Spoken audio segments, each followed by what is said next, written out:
Hello friends. क्या आपको ये बात पता है कि इंग्लिश के 12 टेंसेस आपके हाथ की लकीरों में छुपे हुए हैं? जी हाँ, आज मैं आपको सिखाऊंगा कि किस तरह आप इंग्लिश के सारे टेंसेस अपने हाथ की लकीरों के साथ कर सकते हैं। मेरा नाम है टैरी और आप देख रहे हैं talks with Terry. Let's begin. Friends, hand method के साथ इंग्लिश के टेंसेस सीखने में आपको अपना लेफ्ट हैंड यानी बायां हाथ इस्तेमाल करना है। फ्रेंड्स, अभी आपकी स्क्रीन पर एक हैंड शो हो रहा है। इस हैंड के ज़रिए से हम फॉर्म ऑफ वर्ब्स को याद करने की कोशिश करेंगे। सबसे पहले आप देखें कि सबसे छोटी उंगली में सबसे नीचे वाले खाने में फास्ट लिखा है। इसका मतलब है कि फास्ट फॉर्म, उससे ऊपर वाले में सेकंड फॉर्म, उससे ऊपर वाले में फास्ट फॉर्म। इसके साथ हर एक के साथ फॉर्म कहने की ज़रूरत नहीं है, आप ऐसे भी कह सकते हैं first, second, first. Then move to the third finger. Yes, मैंने दूसरी जो है उसे जानबूझकर स्किप कर दिया। थर्ड फिंगर में आपको, चूँकि फिंगर थर्ड है, तो आपको हर एक ब्लॉक पे थर्ड फॉर्म ही यूज़ करनी है। तो आप कहेंगे third form, third form, third form. अब बाकी बची दूसरी उंगली और फिर लास्ट वाली चौथी उंगली, इसकी फॉर्म्स याद रखना बहुत ही आसान है। आप कहेंगे first form plus ING, first form plus ING, first form plus ING. Now I'm gonna read the whole hand for you. First, second, first. First form ing, first form ing, first form ing. Third, third, third. First form ing, first form ing, first form ing. That's it. देखा ना कितना आसान है। चलिए जी, दूसरे hand पे चलते हैं। फ्रेंड्स, जैसा कि आपने देखा कि हमने जो अभी फॉर्म्स वाला हैंड किया, उस पर कई सारे ब्लॉग्स पे फर्स्ट फॉर्म आ रही थी। ये कैसे पता चलेगा कि ये किस टेंस का सेंटेंस है? तो उसको हेल्प करने के लिए हम कोई हेल्पिंग वर्ब यूज़ करते हैं, जिससे हमें ये पता चल सके कि ये फर्स्ट फॉर्म किस टेंस से बिलोंग करती है।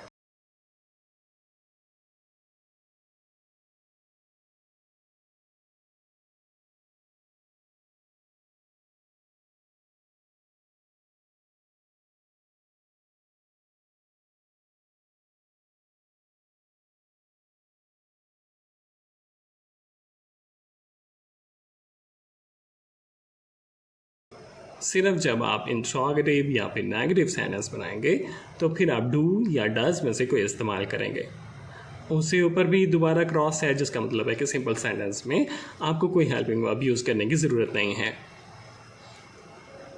वहाँ पे भी जब आप सवालिया या फिर मनफी सेंटेंस बनाएंगे तो फिर वहाँ पे आपको डी यूज़ करना है। और सबसे ऊपर वाले में देखेंगे तो विल या शैल। आसान है ना? एक दो दफ़ा प्रैक्टिस करेंगे तो बहुत आसानी से हो जाएगा। दूसरे फिंगर देखते हैं। सबसे नीचे है इज़, एम, आर, उससे ऊपर है वाज या वर, और सबसे ऊपर है विल बी या शैल बी। एक बात याद रखिएगा कि सबसे ऊपर वाले ब्लॉक में विल या शैल तो आएगा ही आएगा। पहले वाले में सिर्फ विल या शैल था, दूसरे वाले में विल बी या shall be. Now let's move to the third finger. सबसे नीचे देखें तो हैज़ या हैव, उससे ऊपर हैड, और सबसे ऊपर विल हैव या फिर शैल हैव। और ये बात आपको पहले से पता होगी कि इस वाली फिंगर में हमेशा हम थर्ड फॉर्म यूज़ करते हैं। अभी हमने सीखा था। ओके जी, अगर आपको यहाँ तक समझ आ गया तो बस लास्ट फिंगर रह गई। सबसे नीचे देखेंगे तो हैज़ बीन, हैव बीन, उससे ऊपर हैड बीन, और सबसे ऊपर विल हैव बीन या फिर शैल हैव बीन। चलें जी, let's have a quick review again. I am gonna read it for you, but you need to practice it again and again. Starting from the little finger, cross, do ya does.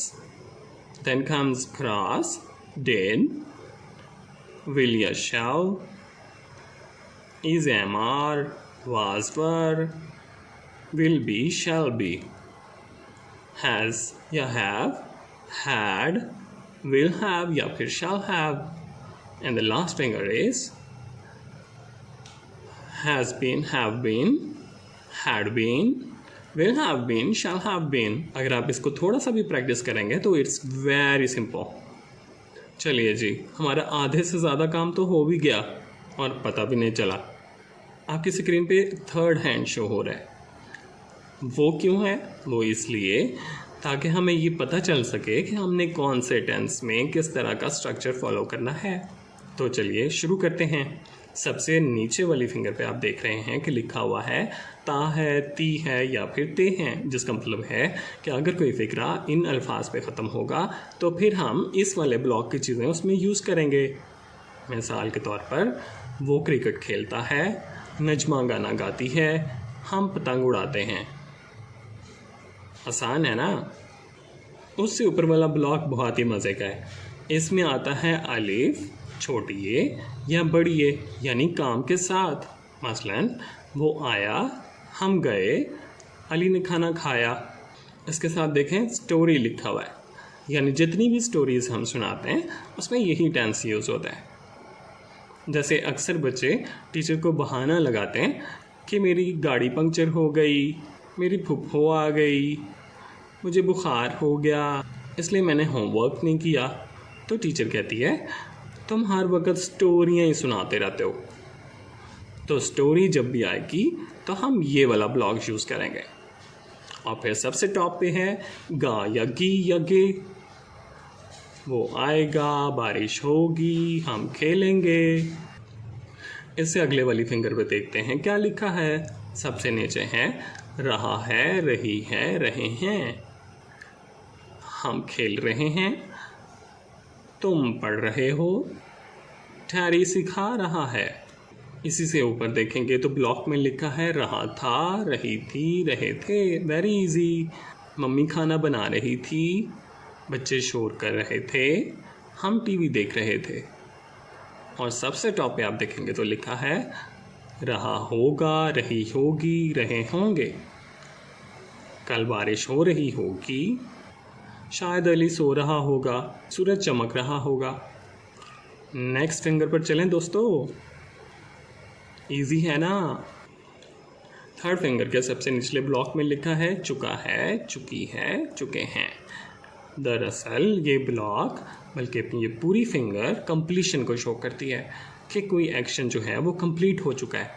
इसके कोई और भी तरीके हो सकते हैं बनाने के।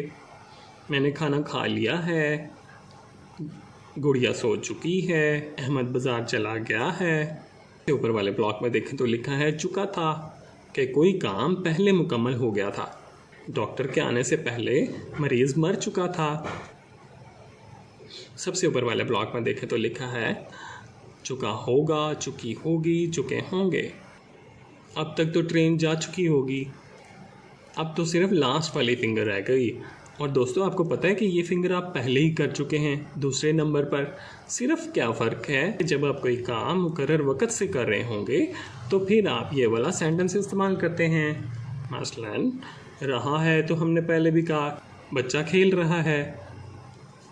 लेकिन अगर हम इस टेंस की बात करेंगे तो फिर हम कहेंगे बच्चा 2 घंटे से खेल रहा है।